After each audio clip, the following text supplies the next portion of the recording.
Symbols of death in a chamber deep below the Capitol building. George Washington transformed into a god.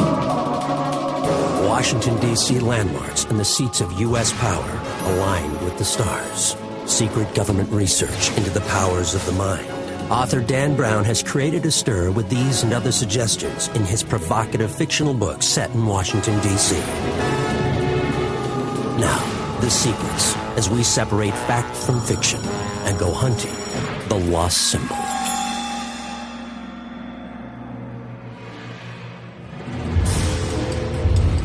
Washington, D.C., a city of secrets and intrigue. The perfect backdrop for Dan Brown's The Lost Symbol. The book takes us through the underbelly of the city rarely seen and delves into a mysterious secret society. I've read that particular fantasy played out in great detail, and it's nothing but fantasy, but it is prominent in the conspiracy community, and Dan Brown clearly has been reading in that particular library. So mote it be. But is Brown telling us the truth? Or is his Washington just another fictional character? We'll explore the pages of The Lost Symbol to separate out fact from fiction. In the book, the U.S. Capitol building is at the center of an unfolding mystery. It's where the book's protagonist, Professor Robert Langdon, begins his quest and where we begin our examination. In the book, Langdon tells his students that the Capitol's design has roots in America's oldest and largest secret society, the Freemasons. Fact. A prominent Mason did play a pivotal role in the planning. The nation's first president, George Washington.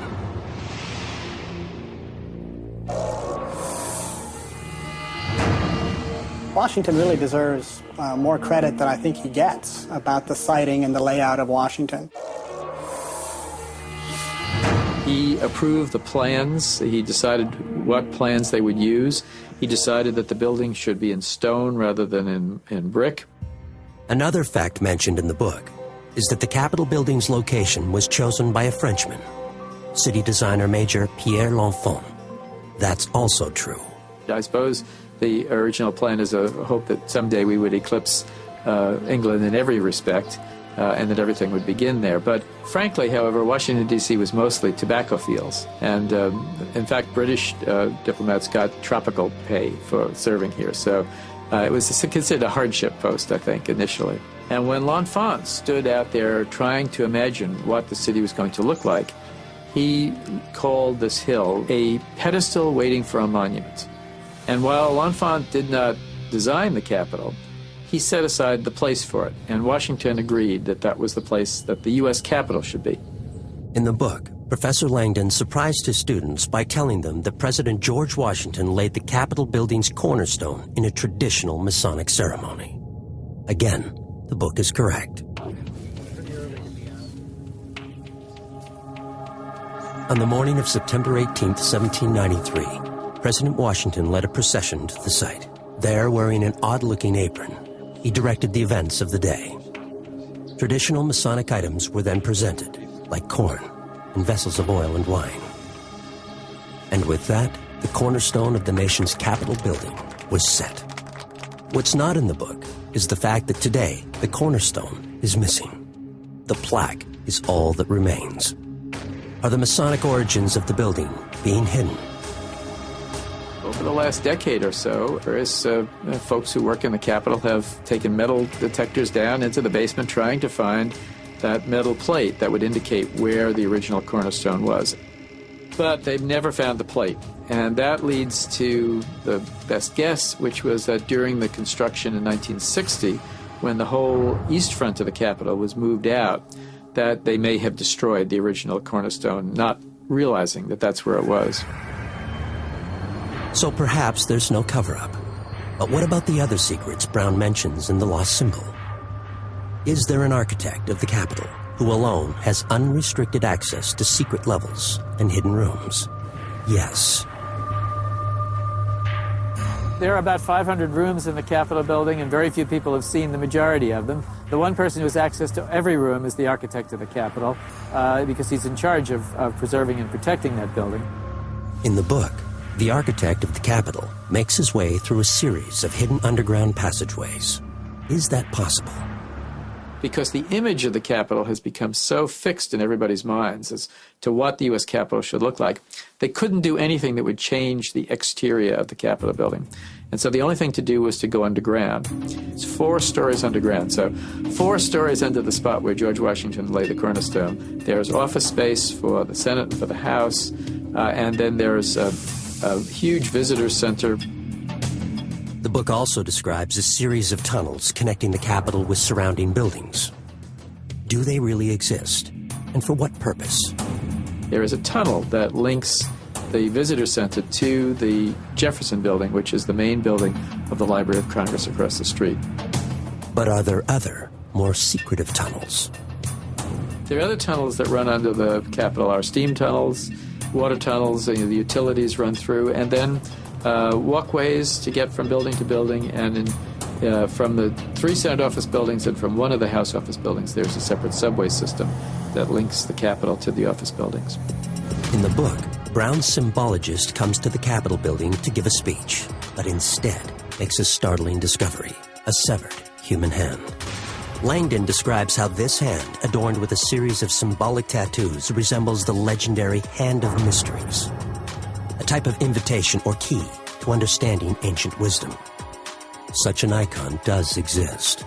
Its origins are said to go back to the biblical days of King Solomon, when a hand was extended to each newcomer as they entered his temple of wisdom. Legend also says the hand held the power to raise the dead, if you understood its cryptic tattoos. But does the hand have anything to do with the Masons? Or is it just a sick, clever device used by the book's villain? The Hand of Mystery was bizarre. I saw no relation between the Hand of Mystery and Masonic ritual that I've read, Masonic ritual as I understand it. It was, poetic license. In the book, it's what the hand is pointing at that is truly perplexing. The mural inside the Capitol dome. Italian artist Constantino Brumidi painted the fresco in 1865. It's known as the Apotheosis of Washington.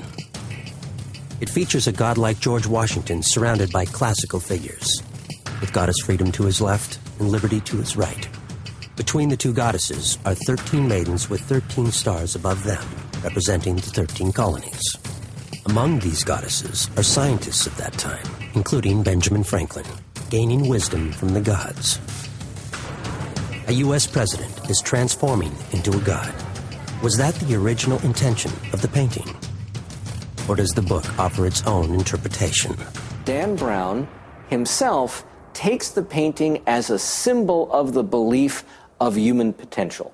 He just kind of imposes his own meaning on it to suit his literary purposes, and that's why they call it fiction. But history is filled with examples of leaders becoming more than mere mortals in the public's eye. Well, there was a long-standing tendency to make your heroes into gods, so this wasn't anything new. There were other world heroes that became gods. Attempts had been made to make Alexander the Great a god, or any of these other famous people. So perhaps the painting merely drives home Washington's godlike reputation among Americans at the time. But the same can't be said for the artist's subjects surrounding him. He's accompanied by 13 virgins. And of course, there's the tale behind that, because the artist Brumidi actually went out and found ladies of the evening to pose for his virgins. Dan Brown's professor left that part out of his story. But Brown's Professor Langdon does speak of another controversial work of art that held court in the Rotunda, a half-naked sculpture of George Washington as the Greek god Zeus. It's true. It implies that Washington held this very, very special role in American society. And every time the other founders had their backs up against the wall and one person had to be picked as the leader of all the leaders, it was George Washington. And the people of America knew that. And there's never been a president who was as beloved by more people in America than George Washington. And one newspaper man once wrote an article that if George Washington runs for president, he'll get every vote. And he didn't mean every electoral vote. He meant every single vote from every single American. So perhaps George Washington was godlike then. But why a Greek god? And why was he bare-chested? The Congress purchased a statue of Washington.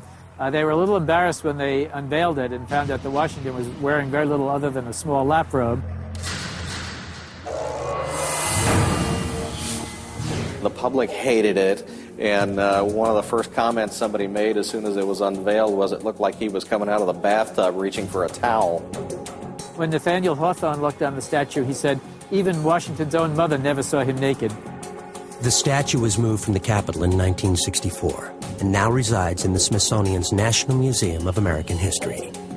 But another reminder of Washington's legacy remains in the Capitol, just as the book suggests. There's a star inlaid in the floor down the crypt of the Capitol. Now, they had intended actually to bury George Washington in the Capitol underneath that star, and it would have been very symbolic. Washington's tomb, which never was used by Washington, is still down underneath that central star. Although it's not addressed in the book, the answer to why Washington was never buried in the Capitol goes back to the night he died. In December 1799, at the age of 67, Washington lay dying from a bad throat infection.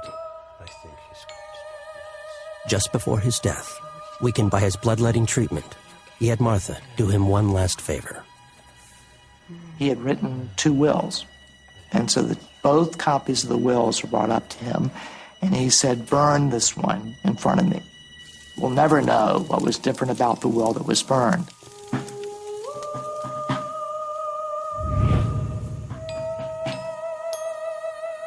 The nation basically went into shock. I mean, they just could not believe that George Washington died. And it was really a state of mourning for the entire country. Funeral, grand honors. He was buried at Mount Vernon in a Masonic service. His soul to God who gave it, and commit his body. Martha herself was so shaken and upset, she didn't even attend the funeral. Opinions differ to this day as to where Washington wanted to be buried, the Capitol or Mount Vernon. Well, Washington himself wanted to be buried in his vault on Mount Vernon. And those were his instructions, and it was clear and simple. He was planning to go to the vault in the Capitol, and unfortunately Martha died, and then the promise was withdrawn. And they just didn't get the thing built in time. Martha Washington then died, and the heirs of Washington decided that no, they were going to reverse Martha's decision. His final wishes are still a mystery. His remains may not be entombed in the Capitol building, but his influence is still visible. The brotherhood he belonged to still remains to this day. Freemasons, a secret society, or a society with secrets. In The Lost Symbol, Dan Brown depicts the Masons as being the country's most powerful secret society. We're everywhere. Few other organizations can claim 14 presidents as having been a member. The book describes a private Masonic room inside the U.S. Capitol building. It's called a Chamber of Reflection. Is this right? Does such a room exist? Or has the book amped up the truth for dramatic effect? The Chamber of Reflection is real. There are lodges that do that all around the world. A lot of American lodges don't do it, some do. Even those that do don't necessarily do it in quite the particularly lovely fashion that Dan Brown describes, but that is the classic fashion. Here, members meditate in solitude amid symbols of time and death. A skull to remind men of mortality and equality. Salt to represent the body, mercury the soul, and sulfur the spirit. In some Masonic obediences, the Chamber of Reflection, you're placed in there and you're actually asked to write your will to make you contemplate your own mortality. Disturbing, perhaps to the uninitiated, but the Masons see it much differently. The point of it is not to creep out the candidate, oh, there's a skull. The point of it is the theme of mortality. Your time on earth will end. Your time on earth is short. So while you're here, focus on what's important in your life. The way the Chamber of Reflection is depicted in Dan Brown's book is it's presented as though a Mason might have that in his office somewhere, or maybe even in his home. And that isn't really true. And are these chambers of reflection hidden in the sub-basement of the Capitol building, as described in the book? There are a variety of levels from the attic down to the sub-basements. What you're seeing is actual archival footage of the sub-basement as depicted in the book. It no longer exists. They were demolished for the construction of the Capitol Visitor Center, which opened just in 2008. And did anyone use them for their own purposes, Masonic or otherwise? There are rooms in the sub-basement of the Capitol, not that I know of being used by Masons. So the Chamber of Reflection is real, but Brown's placement of one inside the U.S. Capitol building is fiction. In the book, a student describes the Masons as a religion, but Professor Langdon disagrees. He argues they never try to convert, and in fact are prohibited from discussing religion. Drop in on the lodge. You might find something of interest there for you, because Masons don't recruit. So we depend on the word getting out other ways. Bring the candidate in from the Chamber of Also, Reflection. contrary to Brown's villain's claims, money doesn't move you up the ranks of Masonry. The way it really works is that somebody becomes a regular Mason, the first 3 degrees, then they go through the other degrees of the Scottish Rite, from the 4th degree to the 32nd degree, but you can't buy your way into the 33rd degree, especially on the express route that's mentioned in the book. Shame on Dan Brown for saying that. In The Lost Symbol, Dan Brown describes several Masonic rituals. While some of his elements are based in fact, the real ceremonies are kept secret. I'm not going to talk about the actual methods of recognition from one Mason to another. I'm not going to give certain details of the ritual, not because there's anything bad about them, but just because we don't talk about the details of the ritual. That's best done out of sight. That's best done confidentially and privately. This reenactment was staged with the help of another Master Mason to better understand the method of their perceived madness. The candidate is brought into the lodge without really knowing what the experience will be like. The candidate at the beginning doesn't even see the lodge because the candidate is ritually blindfolded. The candidate is led to walk around the lodge in a certain pattern. Freemasonry is built around ritual initiation. Ritual initiations that themselves are built around the use of symbols. The rituals are a nod to Masonic origins. The meaning of other Masonic ritual is clear, but you have to understand that Masonic ritual grew out of real Masons, Masons who laid brick, Masons who were the architects of their age. That's the whole purpose of ritual, to keep us connected to the past and to keep us connected to our beliefs. Secrets and symbols of death. Scary or just misunderstood? In the book, Brown's villain drinks wine from a skull. Do Masons ever do that? Candidates drink from a skull. Let's say it happens, okay? My response, so what? The ceremony described in The Lost Symbol was actually done by a renegade Scottish Rite organization back in the 19th century. That is the Cerno ritual. There happens to be a published expose of that ritual that's been around for the better part of 2 centuries now, and that's what Dan Brown is leaning on. That's not the ritual that's really used in the Scottish Rite today in the southern jurisdiction. The only scary thing about ritual is when it's taken out of context. Oh, that my throat had been cut across, and if I ever break this oath, I'll cut open and lay open my heart. And it was just drama. In the book, a student refers to the wild rumors surrounding the Masons. That is most definitely true. These people must have power, they must have influence, and the only reason we can't see their influence in what they're doing is because they're so good at keeping it secret.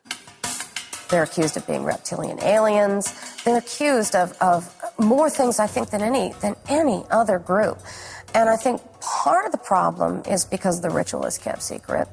Part of the problem is that up until recently, Freemasons did not respond to this kind of thing, so they made great targets. In the book, a Mason talks of the importance in keeping their secrets, even under the threat of death. That's true. In the 21st century, keeping your word is something special, okay? We have entire reality shows where success is built on not keeping your word, on stabbing the other guy in the back, and not keeping your coalitions. But that's not really how you advance a society. That's not how you build civilization. So one of the points of Masonic secrecy is having the person learn to keep his word, even on little things, with the idea that that'll build into keeping your word in the big things. And as the novel depicts, while the Masons keep a great many secrets, they're hardly a secret society. Freemasons as a secret society, we're doing a really bad job. We post the times of our meetings on the doors of the buildings that have great big signs saying, the Freemasons meet here. You know, a lot of us wear rings, pins, other things that designate us as Freemasons. If we're a secret society, we're doing a lousy job. As we've learned, the book has taken its share of liberties with Masonic origins and rituals. Its take on the city's celebrated landscape reveals an even darker vision. Washington, D.C., planned according to the stars. Pagan images found in the city streets. The truth behind the fiction will be revealed. Dan Brown's The Lost Symbol is rooted in real Washington, D.C. landmarks and neighborhoods. From the Botanical Garden across from the U.S. Capitol, where a prominent character was taken against his will, to the cramped conveyor belt systems inside the Library of Congress, and the historic mansions of D.C.'s Kellerama Heights, where the villain holds court. Perhaps Brown set his thriller here so he could take advantage of the city's unique cryptic character.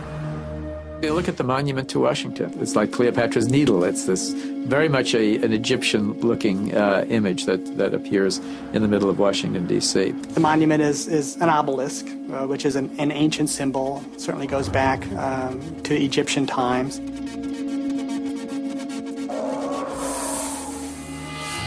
In basic terms, it's a giant phallic symbol, which also, like I said, relates to the sun, the masculine. The book claims that the Washington Monument has an aluminum capstone engraved with Laus Deo, Latin for praise God. That's true, but no one can see it. The very top was this special hunk of aluminum. Aluminum was very valuable at the time they finished the monument in 1886. I think that in this day and age and any other day would probably be gold.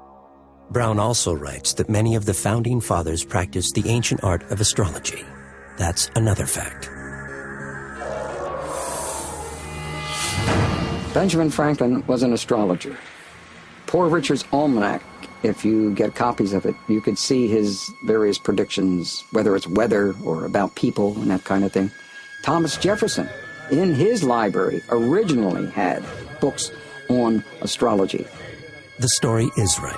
Our founding fathers saw astrology as a connection between the earthly and the celestial. It is also correct when it states that the laying of the cornerstones for each the Washington Monument, White House, and the Capitol building were all timed to occur under the same astrological sign Virgo, even though they were laid in different years.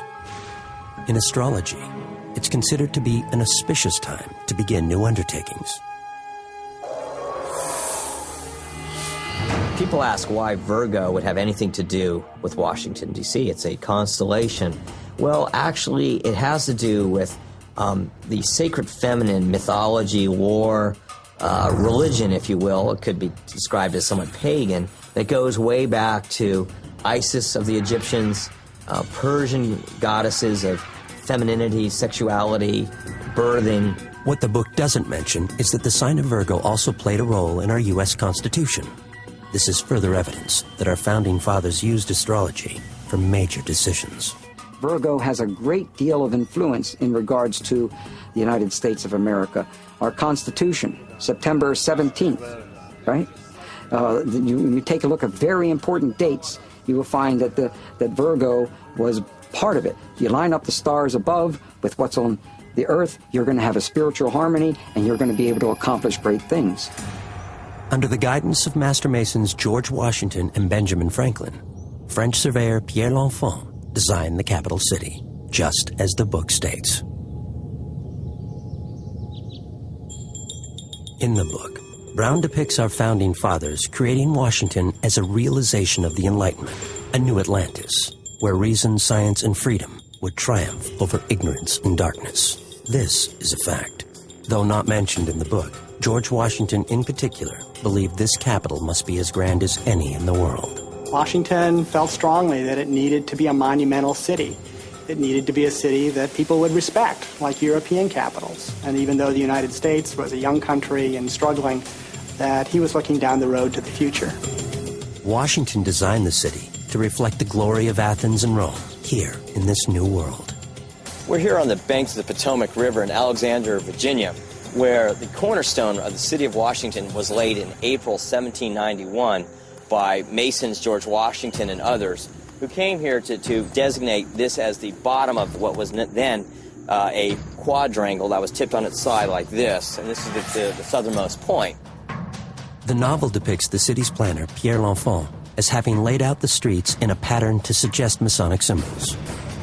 L'Enfant's plan can be seen as a map in Freedom Plaza, a pivotal location in the fictional story. Here in the book, the character Catherine Solomon claims the U.S. dollar bill contains a hidden Star of Solomon, a key Masonic symbol. That's true. Just draw a line connecting the letters M-A-S-O-N and combine that with the pyramid. Ever since L'Enfant laid out the city, people have been searching for symbols of meaning. New interpretations are ongoing and controversial. This is all mentioned in Dan Brown's book. When looking down at the layout, signs seem to appear, such as a pentagram.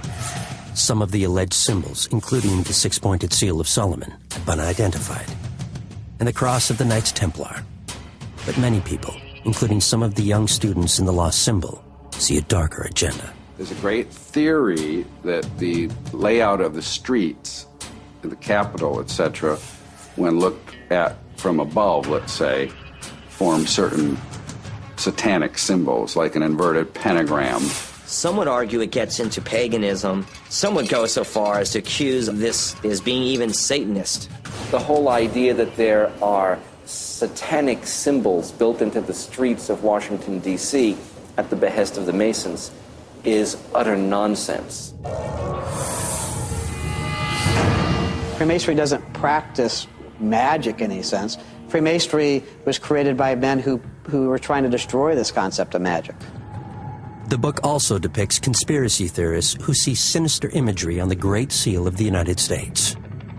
On the backside is a 13-step unfinished pyramid. The front features 13 stars shaped like a hexagram. For some, these are Masonic symbols with satanic meaning. And those 13s, again, I want to repeat this, are not satanic, are not negative, but actually symbolize the 13 states that founded this nation.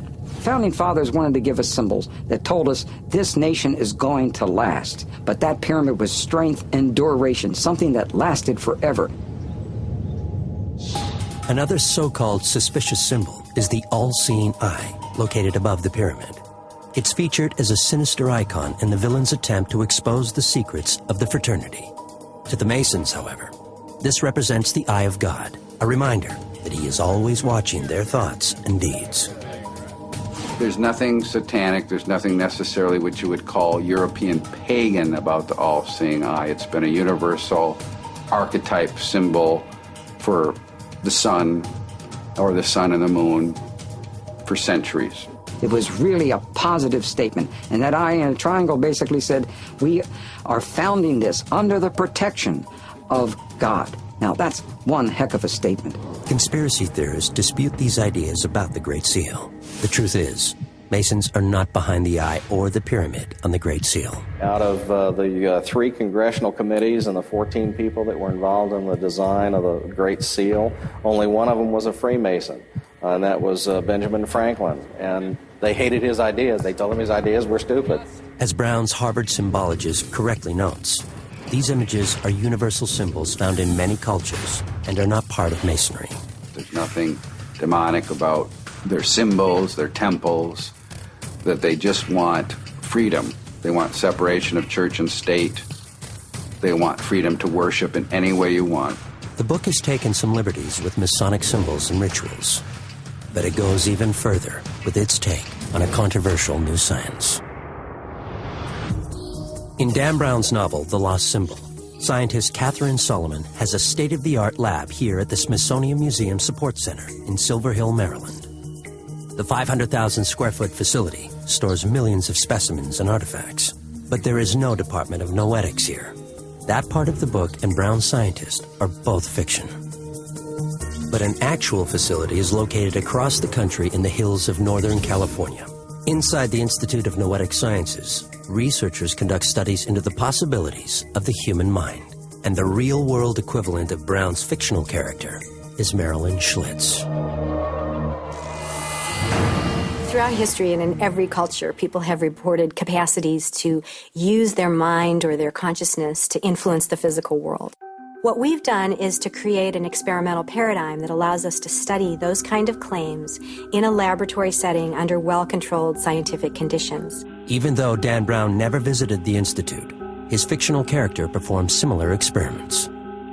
In the intention experiment, for example, the goal is to determine if one person looking at another person in a separate location can affect that person's physical health.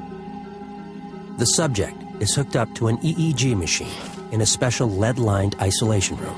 Much like the isolated cube used in Dan Brown's fictional lab, this room is soundproofed and insulated from any radio waves, so there's no way to cheat. The image on the monitor randomly switches back and forth between live feeds of the subject and the viewer. Every time the subject's face appears, the viewer tries to send loving and healing thoughts. That's basically the way the experiment works, and what we're looking for then is whether or not when attention is focused at the distant person, does their physiology become aroused? Does it act in the same way as though they heard their name being whispered, for example? And when they're not being looked at, do they calm down? That's the essence of that experiment. The subject has no clue as to when his image will appear on the monitor, so there's no way he can try to trigger a physical reaction. Just like Brown's fictional scientist, researchers have found a significant link between the viewer's healing thoughts and the physical response in the subject. It's pretty clear that we see these effects repeatedly across different laboratories. So something's going on. Now the question is, so what? Does this actually have healing implications? The amazing thing is that this effect seems to be happening without any physical connection. But if it's not a signal and nothing went from here to there, it's got to be something else. So the only way we can think of it at this point is that our sense of the way that space is connected between the two people is not completely right. Although not addressed in the book, this concept has ruled Western science since the 17th century, when French philosopher and mathematician René Descartes made a pact with the church to avoid persecution. The church said, okay, we're going to let you do science. We're not going to consider you heretics, but we're going to make a deal with you. You study the physical aspects, and we'll keep the soul and the inner consciousness pieces to ourselves. And we are still living in the legacy of that political deal, where, in fact, science believes that the only relevant, valid area to do research on is the physical material aspects. One experiment not mentioned in the book suggests that we may be able to see into the future. The subject is hooked up to an EEG machine while wearing a pair of special LED glasses and earbuds. The LEDs flash and an audio tone plays in a random pattern, triggering a physiological reaction. And they will see a flash or they'll hear a tone at random times. They don't know when, I don't know when, a computer randomly figures out when it's going to happen. According to Dr. Radin, their tests have shown that the body reacts before the light flashes and audio tones occur. It's as if the body is seen into the future by a few fractions of a second. I use the term presentiment, meaning pre-feeling, as opposed to precognition, pre-knowing. In the book, Brown suggests that while this may seem impossible, many of today's scientific advancements would also be unimaginable to our founding fathers. Up until recently, meaning about 100 years ago in science, that was crazy. I mean, like a dictum was, there's no action at a distance. The only way that two things can interact in some way is they have to have some kind of proximity to them. Quantum mechanics changed that, as did relativity. In the world of the lost symbol, the more we know, the more we want to keep hidden. At a critical point in the lost symbol, a prominent character's life hangs in the balance. To save himself, he asks a stranger, Is there no help for the widow's son? The phrase is really a secret Masonic distress signal. The book is referencing an actual ceremonial play performed by only the highest degree Masons. It's rooted in early Masonic lore and is considered the most sacred Masonic ritual. The play features Hiram Abiff, the chief architect of King Solomon's temple, who is confronted by a group of thieves. These men threaten to kill Hiram unless he reveals a secret password. Hiram refuses, and then as he is being killed, asks, "Is there no help for the widow's son?"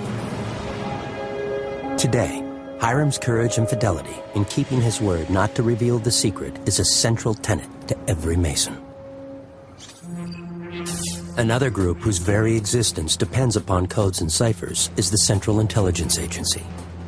In The Lost Symbol, a CIA security director storms into the Capitol building and takes command. Is the book correct, depicting the CIA having the authority to take over by claiming the issue is a national security matter? The FBI traditionally handles domestic law enforcement investigations. When the director of security of the CIA has no such law enforcement authority, has no more law enforcement authority than you and I do to make a citizen's arrest. I liked him, yeah, he was very... Peter Ernest spent 35 years with the CIA carrying out covert operations around the world. What he does find true in Dan Brown's book is the character's use of coded messages. Well, codes and ciphers were very important in the CIA.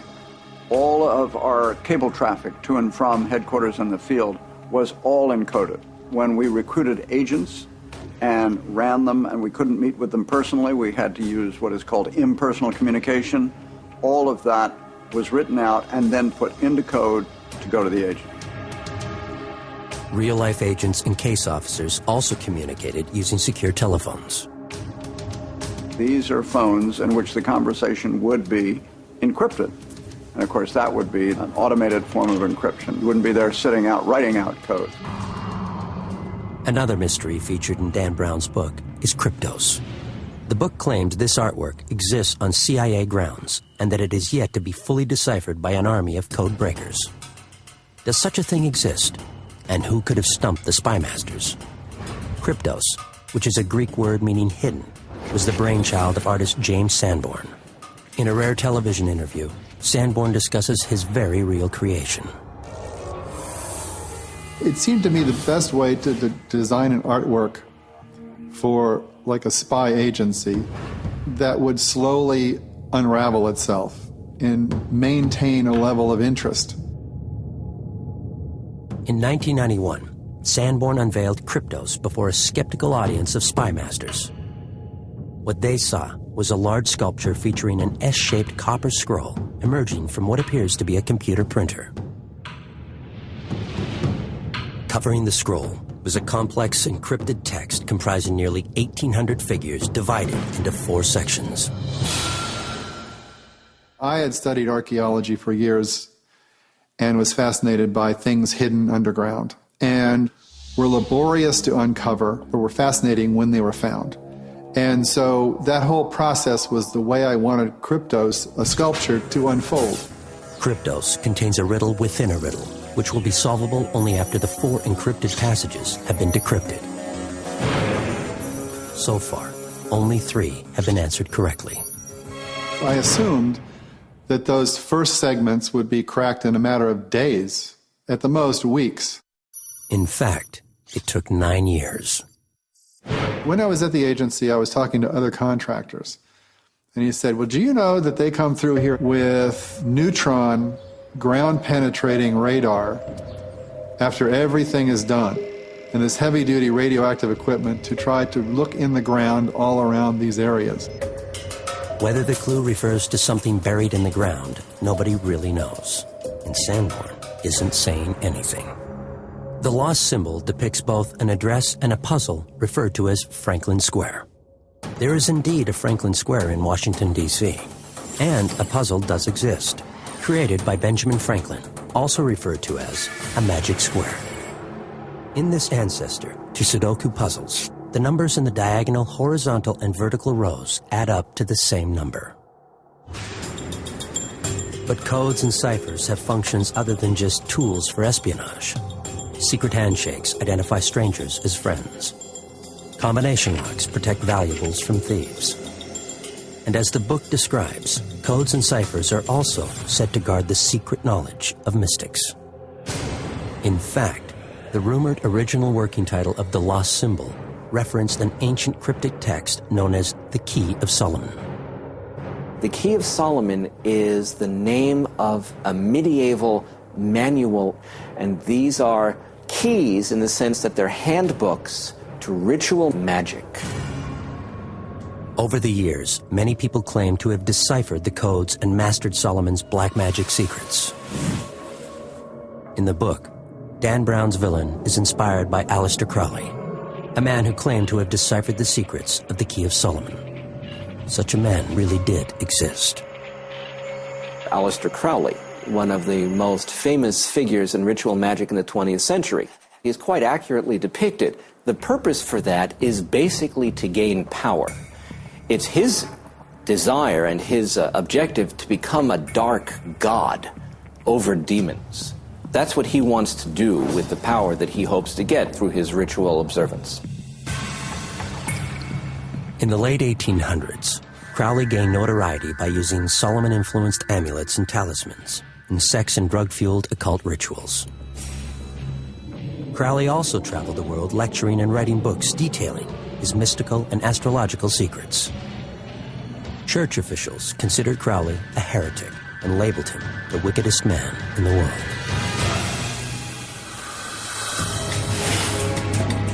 Black magic rituals are only one of the dark passages within Dan Brown's The Lost Symbol. Secret conspiracies play another critical role, including one threatening to tear apart the fabric of our nation. In Dan Brown's The Lost Symbol, the villain believes that once he attains the highest level of masonry, all of their secrets will be revealed to him. Could one of them be the belief that Masons become gods, like George Washington's image in the ceiling of the Rotunda? I was utterly stunned to see all the stuff about apotheosis, the idea of, people becoming gods. I should tell you that is not something that we teach in Freemasonry. It's not against Masonic teaching, it's just that's not something we happen to say. Dan Brown seems to have borrowed the idea from the Mormon religion. It's a central aspect of Latter-day Saint doctrine that individuals, if they make covenants with God of a certain nature, in a certain place, by a certain authority, and then live up to them, at some point after death, can be elevated to the status of godhood. And that's part of the human inheritance. That's what God says when he says, I make you joint inheritors with Christ. This controversial doctrine has raised a few eyebrows, but the belief dates back to the early Christians. In the early days of the Christian church, you would find statements by prominent leaders saying things like, God became man so that man could become God. There are only so many ways to understand that. So the ancient doctrine of apotheosis has come around again. Now, of course, Dan Brown puts his own spin on this thing. Another central theme in The Lost Symbol is the belief in a Masonic conspiracy. Several of Professor Langdon's students speak of rumors that the Masons are secretly running the world. Their suspicions are not surprising because conspiracy theories are as American as apple pie. There's a lot of conspiracy theories because by nature human beings are also suspicious. Some people are more prone to want to know and want to explain and want to resolve something that doesn't make sense to them. Conspiracy is one of those ways to bridge the difference.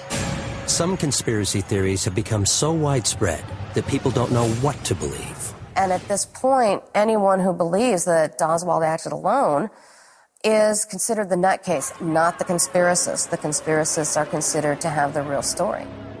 In The Lost Symbol, Brown's conspiracy theory focuses on the Masons. Freemasons have been probably the world's favorite target of conspiracists.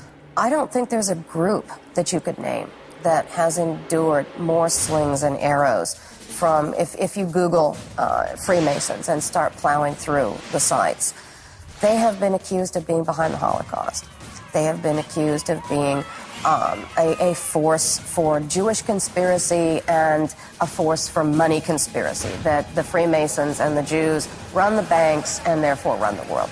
The Masons became great targets in part by refusing to respond to their critics. It's easy to impart to somebody an evil secret society if that person's not going to tell you what the truth is. They rose above it.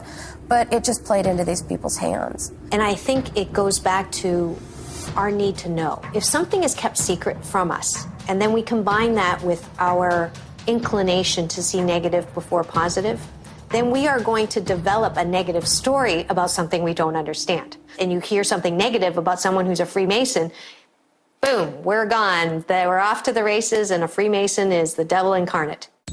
In The Lost Symbol, Professor Langdon recalls his years writing about the rich traditions of the Masons. He also acknowledges they've been accused of worshiping the devil and plotting a one-world government. An internet search would quickly reveal the book is right. President Bush, President Clinton were both members of the Skull and Bones, a secret society with Masonic roots. Reagan was adopted as an honorary Mason, as were Truman. It goes along pretty strong lines. And so, yes, it perpetuates. Conspiracy theorists point to the all-seeing eye found on the dollar bill as a symbol of this new world order. It was put there by a Mason, President Franklin Roosevelt. The truth is, the new world order isn't new. As the book depicts, the Founding Fathers created one. The evidence is right there on the Great Seal. Below the all-seeing eye and the pyramid are the words Novus Ordo Seclorum. It means the new order of the ages. And that's pretty important because the new order of the ages is a republic, a representative form of government and not a monarchy, which was the old order of the ages. They wanted a new world order, a new Atlantis where freedom prevailed. Brown also describes how this new world order, however, posed a threat to clergy leaders who feared a loss of power and influence. Brown brought out in Angels and Demons the struggle between light and dark, and what he called light and dark was reason, logic, and scientific endeavor as being mankind's salvation, not superstition and spirituality. Since then, religious groups have fought back with claims that the Masons were really only seeking a new form of global domination. Communism would be a perfect example in modern times. Religion is abolished. Spirituality is looked at as nothing but a superstition. Big Brother and the government will take care of us from cradle to grave. The running gag in the fraternity is that we'll get right on that New World Order takeover plan just as soon as we can schedule the New World Order takeover plan fish fry. No, we're not taking over the world. The belief in these and other conspiracies runs deep in our country because sometimes they turn out to be true. In Dan Brown's The Lost Symbol, CIA officials monitor cell phone conversations and email messages. How realistic is this? Are we being watched like the characters in The Lost Symbol? Almost all of us carry a cell phone. Well, obviously, when you speak on a cell phone, whatever you're saying goes out into the ether. And if it's out there, somebody can grab it and catch it and try and understand it. Even though you may be speaking another language, you've got some code words in there to conceal things. Somebody can analyze that. And somebody can make sense out of what you're saying.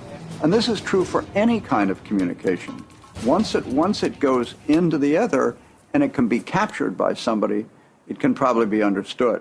Brown's CIA officers may have been using a secret global surveillance network called Echelon. For the past 30 years, it has been used to eavesdrop on foreign countries, terrorist groups, and drug cartels. In the process, Echelon's computers have also captured virtually every electronic conversation around the world. Echelon is reportedly intercepts particularly satellite communications that go by way of satellite. And therefore, whether they're government or corporate or encrypted or not encrypted, the allegation is that the Americans, NSA, are eavesdropping on all sorts of conversations. Over the years, the Echelon system has been accused of targeting more than just the bad guys. During the Vietnam War, the Echelon system reportedly spied on anti-war protests.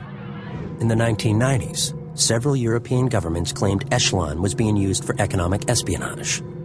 It's a claim refuted by the CIA. I will tell you that from my years in intelligence, We were never directed, nor would we accept to be directed, to collect intelligence on a private company or private firm in order to bring it back and give it to a private firm here. Conspiracies arise from secrecy and suspicion, and no one has been at the center of more conspiratorial controversy than the Masons. In The Lost Symbol, Dan Brown portrays the Masons as being some of the most powerful men in the country. Is that true? The fact is, 14 past U.S. presidents were known Freemasons, nearly 1/3 of the total. In addition, at least 35 Supreme Court justices, as well as countless congressmen, have sworn to uphold the Masonic oaths. Recent Masonic members of Congress have included Senators Trent Lott from Mississippi, Congressman Eric Cantor from Virginia, and Congressman Joe Wilson from South Carolina. It's amazing just how much history has been moved by Freemasonry and what great names that we all recognize have been involved as members of the fraternity. In the book, Brown depicts Freemasonry, which is also called the craft, as tracing its roots back to the stonemasons who built the great cathedrals of Europe. What the book doesn't address is that to build these architectural masterpieces, Masons needed to understand the latest scientific methods of the day, including physics, geometry, and mathematics. This intimate connection to both religious and secular power enabled the Masons as a group to develop a unique perspective. Freemasonry is not interested in dogma because it's not a religious organization. It doesn't have a creed of faith.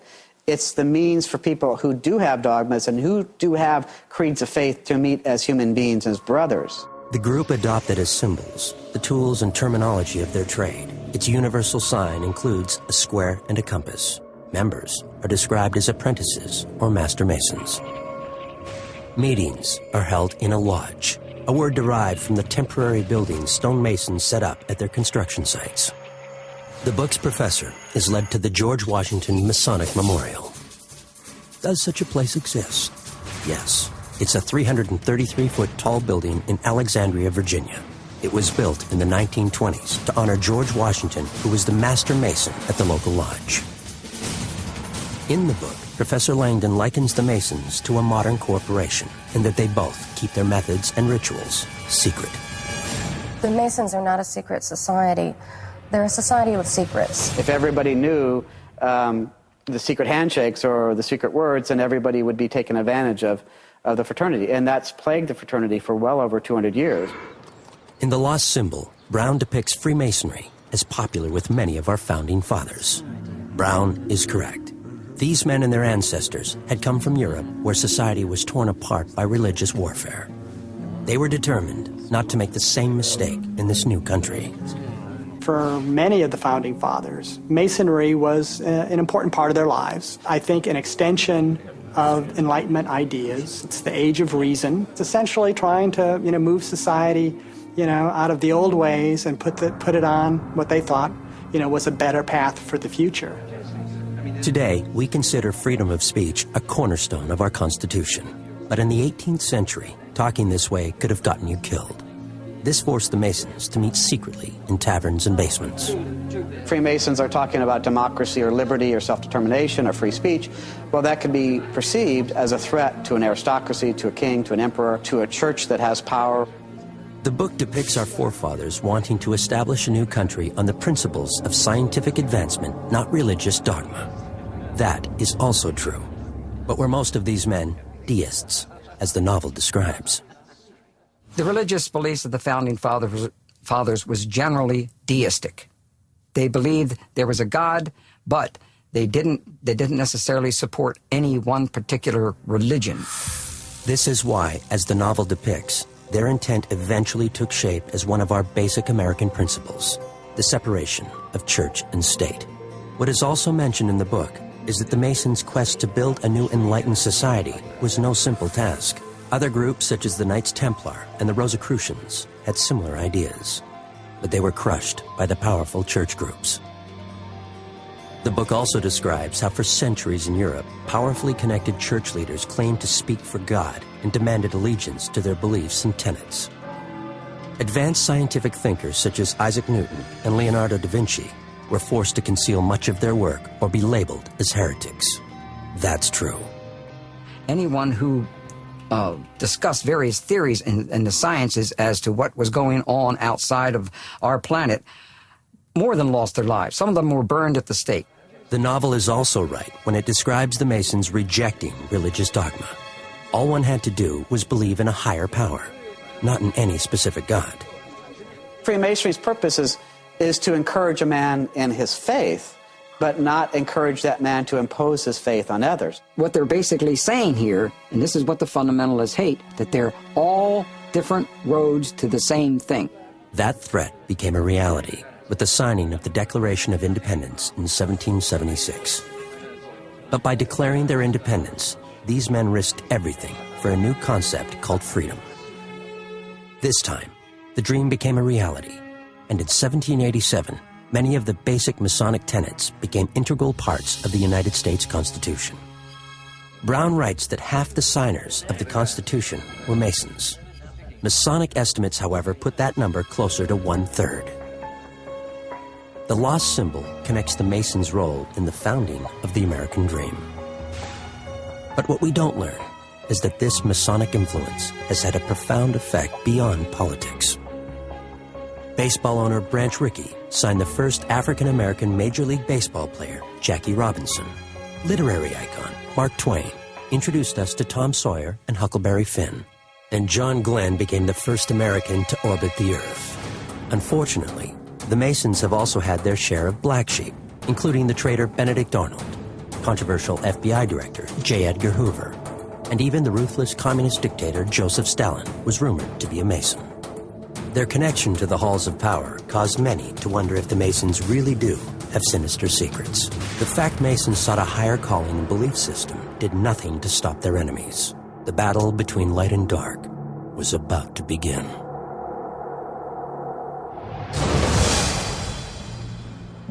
The villain in The Lost Symbol targets the Masons, which includes some of the most powerful men in the country. Is it really possible to take down such a powerful society? The secrecy associated with Masonry fueled suspicion and fear among outsiders since the founding of the country. Freemasons are thought to have some kind of influence over their members that transcends a member's obligation to his family or to the state, so that Freemasons are this shadowy, subversive group that's doing something bad. But it wasn't always that way. In the wake of the American Revolution, enrollment in the Masons skyrocketed. The fact that Washington made it such an important part of his life, and that he did things like lay the cornerstone of the Capitol building as a Freemason, really brought a lot of important attention to Freemasonry, which made it a very popular thing to do. Their popularity, however, presented a threat to religious leaders wary of the Masonic deistic beliefs. In the book, Dan Brown writes about how people developed a warped perception of the Masons. That's true. Over time, a drumbeat of accusations stoked the fears of many non-Masons who wondered what really went on inside the Masonic temples. The book's villain is driven by suspicions like these. Anything that's secret creates suspicion, especially in a republic where we're arguing that everyone's equal, and we've always, as Americans, believed in a certain degree of transparency. And so there were a lot of suspicions about the Masons. What the book didn't include is that these suspicions exploded in 1826 with the disappearance of a well-known disgruntled Mason named William Morgan. This is one of those places where Dan Brown was using a historical incident as an inspiration for something in the current world. When Morgan announced he was writing a book exposing Masonic secrets, several Masons allegedly staged a kidnapping. He disappeared. He was supposedly murdered, most likely. Nobody's ever heard of him again. Eventually, 3 Masons were convicted but received minimal sentences. There was what amounted to close to a national panic of anti-Masonry. Lodges were burned, Masons were ridiculed, some even beaten in the street, and Masonic membership dropped in some places close to zero. In the 1830s, the Anti-Masonic Party was formed and nominated a former U.S. Attorney General, William Wirt. Wirt ran against Freemason Andrew Jackson and lost. He soon became a footnote in history. But more than a century and a half later, William Wirt made headlines once again. Somebody broke into William Wirt's crypt, chopped off his head, and took his skull. The theft remained undetected for almost 30 years, until an anonymous caller claimed to be in possession of the skull. Then the anonymous caller hung up, and we didn't hear about it again for a year. The next phone call we got in regard to William Wirt was from City Councilman Jim Graham here in Washington, D.C., who informed us that the skull had been placed in his possession to assure its rightful disposition wherever it belonged. It was never known why Wirt's skull was stolen. Perhaps it was used in strange rituals. Perhaps it was just a college prank. William Wirt was a symbol of the anti-Masonic sentiment that would continue to plague the secret society. But during this time, a new Masonic group rose to power, the Scottish Rite, the same group featured in Dan Brown's The Lost Symbol. According to some, they had a dark side, fueling deep suspicions. Suspicions at the heart of the novel. The Lost Symbol opens its first scene here, the Masonic House of the Temple in Washington, D.C. The novel describes this massive structure as a replica of the temple of Greek king Mausolus, the original mausoleum. The book also claims that it is a mausoleum, holding the remains of two of its Masonic leaders. In fact, that's true. The story depicts the building as featuring two 17-ton sphinxes, massive 33-foot columns, and a huge bronze door. The novel also claims a large skylight exists right above the temple's huge altar. In reality, these descriptions are accurate. This is the home of the largest and most powerful Masonic group in the country, the Southern Jurisdiction of the Scottish Rite. In The Lost Symbol, Professor Langdon comes face to face with this statue of Albert Pike, a man many consider the most famous person you've never heard of. Albert Pike is probably one of the least known but yet influential men of letters and writings that this country has ever known. Albert Pike was the Howard Stern, the shock jock of the Freemasonry. Albert Pike is probably one of the most misunderstood Freemasons in the world. He has been vilified, many, many times vilified, by individuals who are fundamentalists. What the novel doesn't mention is that Albert Pike is one of the men buried inside the temple. But why? Why would the Masons place the body of someone so vilified inside their temple? He certainly is a dark figure. I tend to refer to him as a dark Francis Bacon. He was an enormous man. He stood over 6 feet tall. He weighed over 200 pounds. He was a brilliant mathematician, linguist, jurist, orator, poet. And he set out these rather exotic rituals for advanced Freemasonry. Next to George Washington, Albert Pike is considered one of the most influential Masons of all time. After the anti-Masonic movement in the 1820s and 1830s, Albert Pike almost single-handedly rejuvenated the Masons. He revised and reorganized the Masonic rituals and laid out an overview of its core principles in his 1871 book, Morals and Dogma. As the head of the Scottish Rite in Washington, Pike's influence extended throughout the federal government. He had an amazing network of people at his beck and call, I would say. He was very well connected to Capitol Hill. He was loved by many and feared by many at the same time. These Masonic connections proved useful to Pike in the wake of a serious scandal. During the Civil War, Pike was accused of war crimes while serving as a brigadier general in the Confederate Army.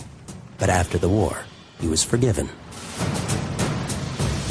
President Andrew Johnson granted him a full pardon in Washington, D.C. during a Masonic ritual ceremony. Pike turned around and made Andrew Johnson a high-ranking Mason in the Scottish Rite. The accusation is often made that it was because he was subservient to the Grand Commander that he granted the pardon to Pike. There were other rumors. As Brown mentions in his book, the Masons have been accused of many alleged conspiracies.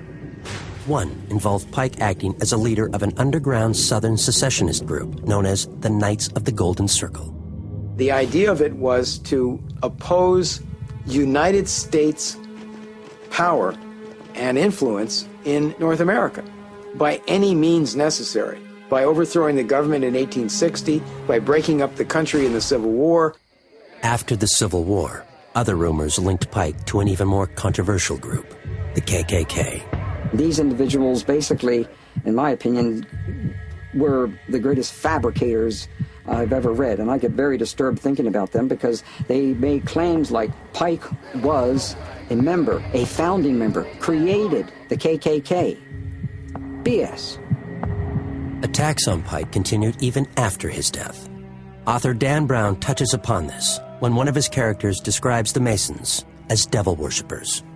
What the tale doesn't address is that in 1894, a disgruntled former Mason, writing under the pseudonym Leo Taxel, depicted Pike and the Scottish Rite Freemasons as being in league with the devil.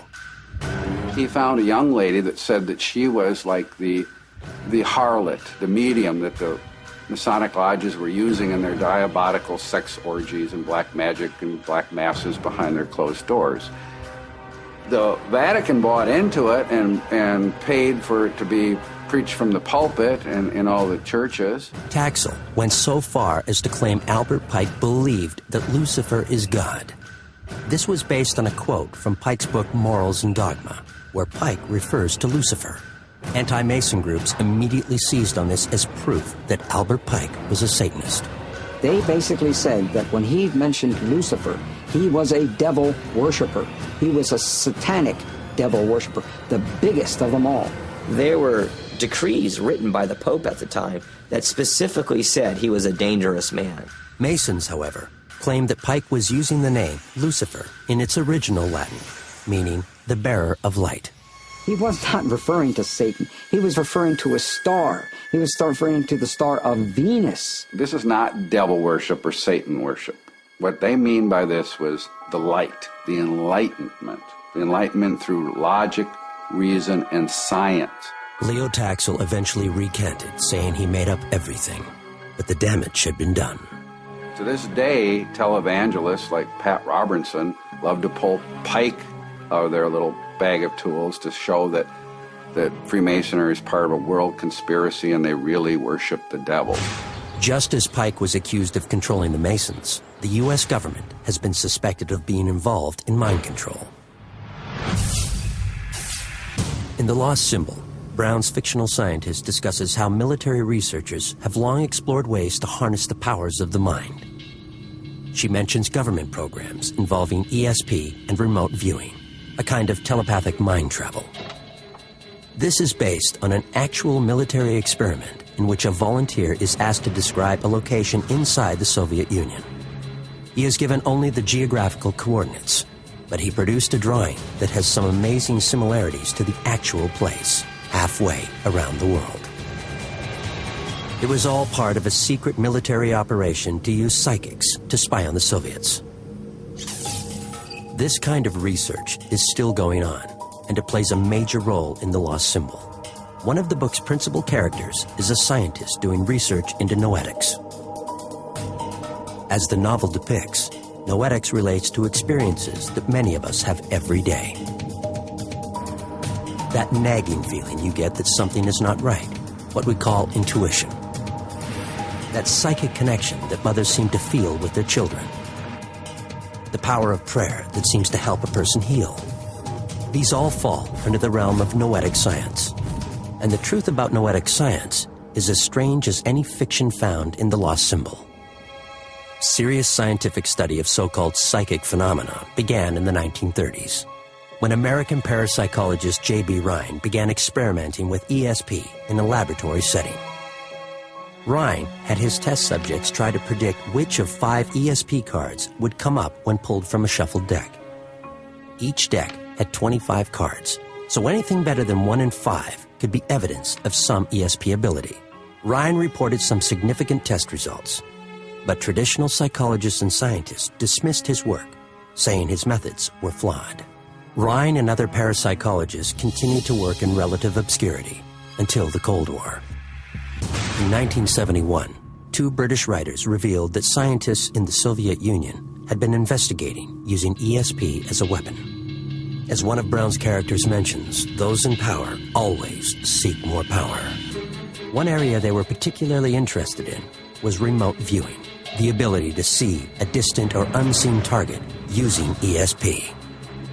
The Soviets were also looking into intention, the ability to affect a person, for good or bad, simply by staring at a photograph of the person. Once they got wind of what the Soviets were doing, the U.S. government rushed to set up their own program. It began to accelerate a kind of psychic Cold War, where in fact, on one level, people were talking about missiles and missile silos, and on the other, you had a team of psychics who were asked to use these potential capacities to gain reliable intelligence information. The American project was codenamed Stargate and was funded by the CIA and the Defense Intelligence Agency. The noetic scientist in the book draws connections between her own work and the CIA's Stargate.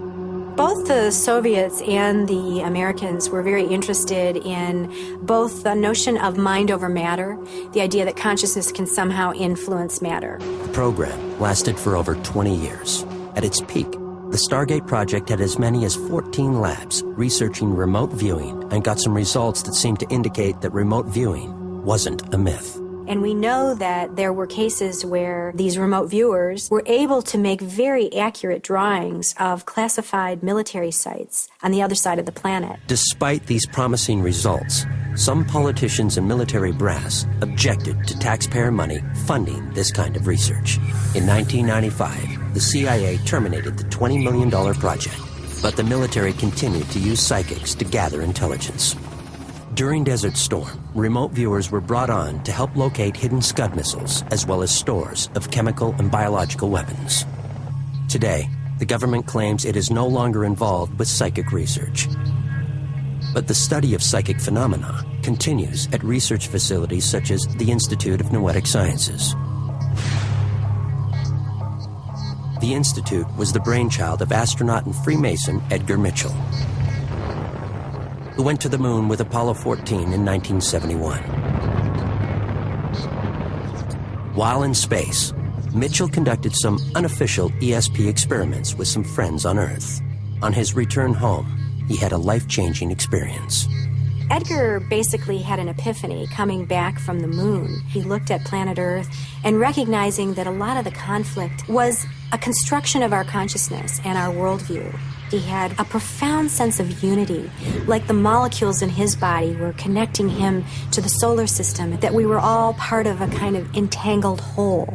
This experience inspired Mitchell to create the Institute of Noetic Sciences, dedicated to the study of the human mind and its potential. In The Lost Symbol, the noetic scientist attempts to determine the weight of the soul in order to confirm its physical reality. This is actually based on real-life experiments. Early on, when scientists were trying to actually measure consciousness or the soul, they actually set up an experiment where they tried to measure and weigh the body before and after death, with the notion that somehow they were weighing the soul. Trying to weigh the soul is something that isn't considered to be a reliable outcome measure anymore. But what people have been trying to do is develop sort of a case for the notion that consciousness may be more than just physical. Brown's fictional scientist believes her research shows that psychic phenomena such as telepathy, clairvoyance, precognition, and mind over matter are real. So do researchers here at the Institute of Noetic Sciences. When you look at all of the data from each of these classes of experiments, you find very strong statistical evidence that not only is there a real effect, but it is repeatable. And that's really the key in science. It's repeatable by independent laboratories. Dan Brown's noetic scientist claims group thought, as in prayer groups or healing circles, can have profound effects. In the real world, noetic science has studied the power of prayer and group consciousness to effect change. Unlike the book's depiction, in the real world, the results are inconclusive. So I think at this point more research is absolutely needed because it is so widely practiced. And to simply dismiss it because it doesn't fit within our conventional scientific model is absolutely doing an injustice to a quality of experience that people have been living with for millennia. So the science in Dan Brown's book might be light years ahead of the real noetic sciences. Where else does the fact not live up to the fiction? As we've seen, Dan Brown set his thriller in a world of both fact and possibility. Chambers of reflection do exist, but not in the sub-basement of the Capitol building. The government did fund research into the power of the mind, but not at the Smithsonian. The severed hand was based on an actual legend. And it is true that the U.S. Capitol building has a mural with George Washington transforming into a godlike figure. We've also seen that aspects of Dan Brown's description of a hidden Washington are based on actual people, locations, and events. The city does have references to ancient civilizations. The Scottish Rite Temple does exist. It does feature two 17-ton sphinxes out front and an unfinished pyramid on top. The interior really has a huge temple with a skylight mimicking the all-seeing eye on the dollar bill, and two bodies buried inside. The novel's depiction of the secret symbols found in the city's layout has fascinated symbologists and conspiracy theorists around the world. The cornerstone of the Washington Monument does contain a Bible, and the Latin words Laus Deo, meaning praise God, are written on its capstone. The book's assertion that our founding fathers believed in astrology is true. The White House, Capitol, and Washington Monument are aligned according to the stars, and their cornerstones were all laid out under the same astrological sign, Virgo. And the National Cathedral contains 10 stones from Mount Sinai, a small rock from the moon, and a gargoyle shaped like Darth Vader.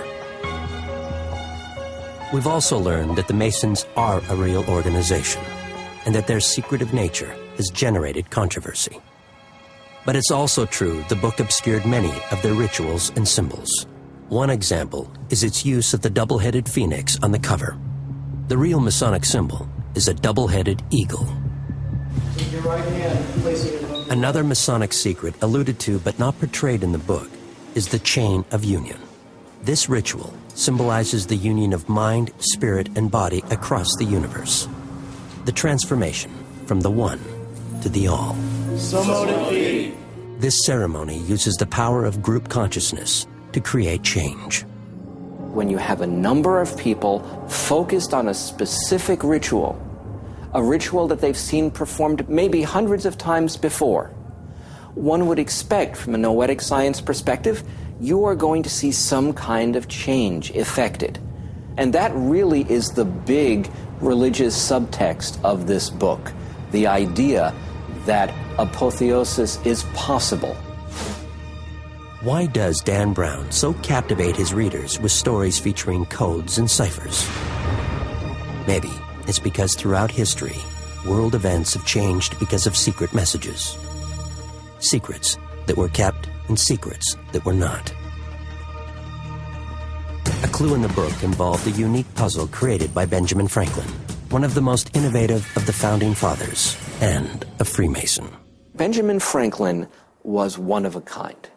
This is a man who single-handedly invented major social institutions like public libraries and the postal service in the colonies, who wrote cogently about political philosophy, was a publisher and published very important documents, and who also was a scientist in an age where science was really just beginning to find its feet.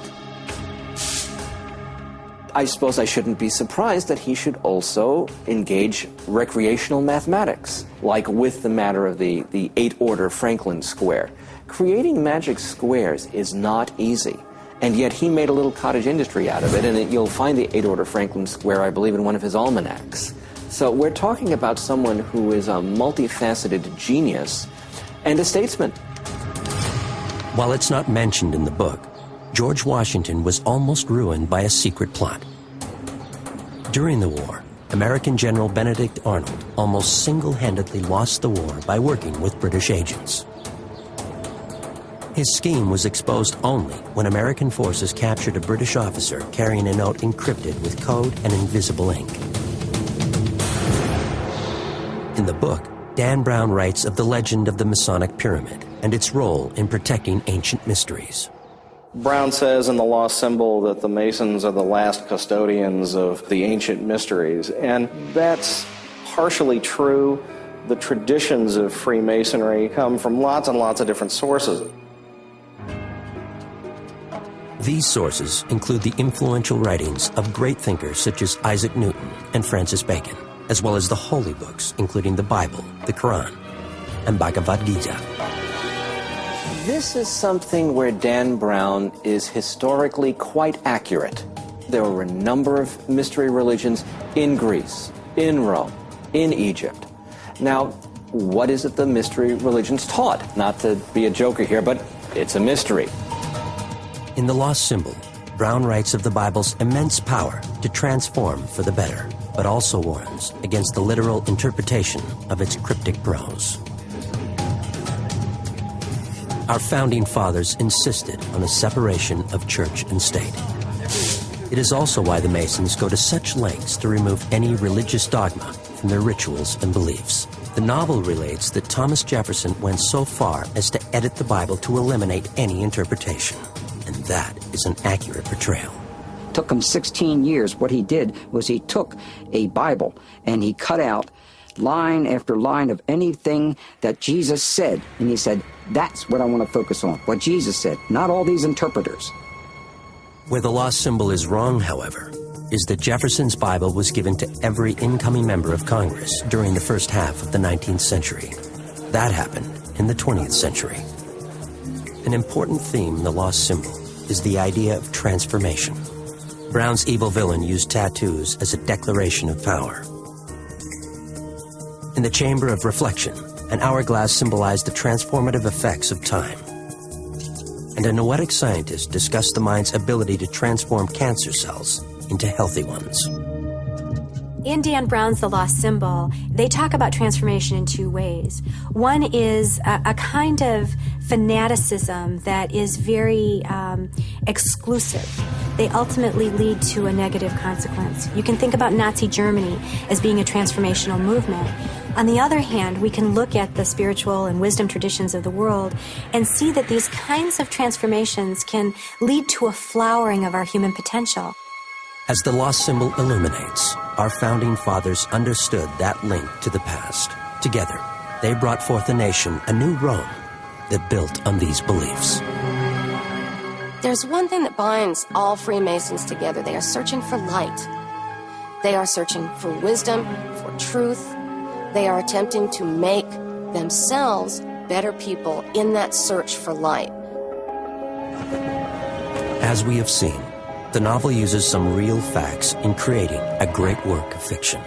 But sometimes the real world is just as fascinating as an imaginary one.